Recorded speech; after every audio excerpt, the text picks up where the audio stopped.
నా చెప్పే ఎందుకు రైతులు ధర్నా చేయాల్సిన పరిస్థితి వచ్చింది? రైతులకు అన్ని మంచిగా చేసిన అని చెప్పి ఒక పక్క రేవంత్ రెడ్డి ఏమో సంబరాలు చేస్తుండే నిన్నమన్నటి దాకా. సంబరాలు లేదు, నా బొంద లేదు, ఏం లేదు. రైతులను నట్టేటు ముంచేసిండు రేవంత్ రెడ్డి. రేవంత్ రెడ్డి అన్న మాటలు అన్నీ దొంగ మాటలే. ఏదో నా 50% ఉంటే దాన్ని 25% మాత్రమే రైతు రుణమాఫీ అయింది. ఇంకా 25% అట్లే ఉంది. మొన్న మొత్తం చేసిన అని చెప్పి రైతు సంబరాలు చేస్తే రైతు పండుగ అని ఒకటి చేసిండు. దానికి చాలా వరకు ఇప్పుడు ఎక్కడ చేసినా కూడా రైతులు హాజరయ్యారు కదా, వాళ్ళందరూ రైతులు కదా అయినరు. కానీ ఎంతమంది? 25% మంది అయినరు. ఇంకా 25% మంది ఉన్నారు కదా. మొత్తం లోపు జనవనం లోపు మొత్తం చేస్తా అన్నాడు, అది కాలేదు. ఇప్పుడు కాంగ్రెస్ నాయకులదే రుణమాఫీ కాలేదు. మా ఊళ్ళో మొత్తుకుంటున్నారు రేవంత్ రెడ్డికి ఓటేసి ఏ కర్మ గడించుకుంటే రాని. వాళ్ళు కాంగ్రెస్ నాయకులకే అయ్యలేదు. ఇప్పటికి మా ఊళ్ళో మా మద్దూరు మండల్లో కనీసం 35% అట్లే ఉన్నారు మంది. మరి 100% రుణమాఫీ చేసిన అన్నాడు కదా. అన్ని డూబ్ మాటలు అన్న, నమ్మించడానికి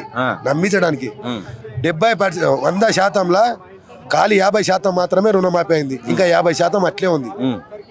రుణమాఫీ ఇంకా కాలేదు. ఈ రైతు బంధు సంక్రాంతికి వేస్తా అన్నాడు, ఆ రైతు బంధు లేదు, నా బొంద లేదు. రైతులు మొత్తుకుంటున్నారు. ఇప్పుడు ఇంకా టైం అంటాడు. 100 రోజుల్లో పని చేస్తాడు. 100 రోజులు మళ్ళీ 6 నెలలు, సంవత్సరం 12 సంవత్సరం మళ్ళీ 13 నెలలు నడుస్తుంది. అయినా కూడా ప్రభుత్వం ఏం మొత్తం డూపారు ప్రభుత్వం. ఇది ఏమి ఆపలేడు. ముఖ్యంగా ఇప్పుడు రైతులకు రైతు బంధు కూడా ఇప్పుడు 26వ తారీఖు నుంచి స్టార్ట్ చేస్తా అని కూడా, సంక్రాంతి వెళ్ళినాక స్టార్ట్ చేస్తా అన్నాడు, వేస్తా అని చెప్పిండు. ఇప్పుడు రుణమాఫీ ఇంతో అంతా అయింది అంటున్నావు, ఇంకా కొంచెం కూడా అవుతుందేమో. మరి ఎందుకు ధర్నా దాకా వచ్చారు మీరు? ధర్నా దాకా ఎందుకు వచ్చినామా? రైతులను గోసపెట్టినందుకు ధర్నా దాకా వచ్చినాం. లేనిది ఒకటి, ఇప్పుడు ప్రభుత్వం దృష్టి ఏముండాలి? సంక్షేమ పథకాల మీద ఉండాలి. అది కాకుండా కేసులు వేసుకుంటా, కేసులు తిప్పుకుంటా, కోట్లు అవన్నీ ఖర్చు, అవన్నీ పైసలు ప్రభుత్వమే పోతున్నాయి కదా. వాళ్ళు తప్పు చేసిరంట కదా. ఏ తప్పు చేయలేదన్న. కేటీఆర్ గుండె కొట్టుకొని చెప్తున్నాడు, కేసీఆర్ రేవంత్ రెడ్డి డిబేట్ కి రమ్మని. రావాలి కదా, ఒప్పుకో. దొంగ అయితే దాపుకుంటాడు. దొంగ అయినందుకు రేవంత్ రెడ్డి ఓటుకు 50 లక్షలు దొంగ డైరెక్ట్ గా దొరికిండు. దాని గురించి మాట్లాడాడు. నేను మంచి పని చేసిన అది మంచి పని కాదు. మరి ఎందుకే ఇప్పుడు చాలా హామీలు ఇచ్చిండు, ఎలక్షన్లకు ముందర చాలా అనేక హామీలు ఇచ్చిండు, 6 గ్యారంటీలను పెట్టిండు, గద్దెనెక్కిండు, సీఎం అయ్యిండు. మళ్ళీ తర్వాత రైతులను ఇంత ఇబ్బంది పెట్టాల్సిన అవసరం ఎందుకు వచ్చిందంట రేవంత్ రెడ్డి? నేను సీఎం కావాలి, ముందుగాల జనాలని తొక్కాలి. నేను అందరినీ తొక్కుకుంటా మెట్టెక్కిన అన్నాడు చూడు, జనాలను తొక్కుకుంటా పోతున్నాడు పాటల. జనాలను తొక్కినందుకే ఇప్పుడు సీఎం అయ్యిండు. రాబోయే కాలంలో జనాలు తొక్కితే పాతాళంకి పోతాడు. అంటే ఈయన తొక్కిన అన్నది ఆ పాటలా చెప్పింది జనాలనా? జనాలను తొక్కిండు. ఆ పాటలో చెప్పింది జనాలను తొక్కుకుంటా బయటికి వెళ్ళిన అన్నాడు చూడు. జనాలను అన్ని హామీలు ఇచ్చి 190 హామీలు ఇచ్చి తొక్కుకుంటా ఇప్పుడు సీఎం సీట్ మీద కూర్చున్నాడు.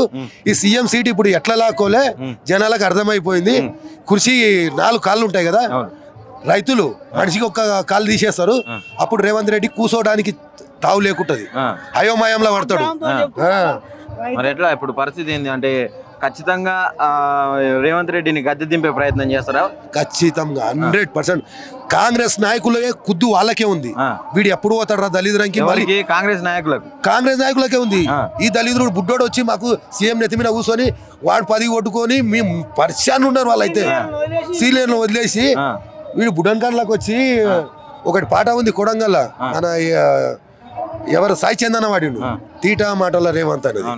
ఈ తీటా మాటల రేవంత్ ఈ తీటా మాటల పాటలు పాడుకుంటేనే జనాలను తీటా మాటలు అన్ని లేపి అవగాహన లేపి అందరిని నమ్మించి మోసం చేసిండు. తులమ్మ గారు అనేటలకు అందరు మోసపోయినరు. రైతు భూమి లేనోనికి కూడా 12,000 15,000 ఇస్తాడు. ఎప్పుడు ఇస్తాడు సార్? ఇయ్యాడు. అన్ని డూబ్ మాటలే. మరి ఎట్లా ఫైనల్ ఏం చెప్తావు రేవంత్ రెడ్డికి? ఏం చెప్పదు, ఇవన్నీ దొంగ హామీలు బంద్ చేసి ప్రభుత్వం మీద దృష్టి పెట్టి జనాలకు మంచి చేస్తే రాబోయే రోజుల్లో మీకు మంచి పేరు ఉంటుంది. లేకపోతే మీ పేరు ఈ టీఆర్ఎస్ పార్టీని ఏదైతే నువ్వు బొంద కొడతా అంటున్నావు చూడు, నిన్ను బొంద పెట్టే రోజులు వస్తాయి.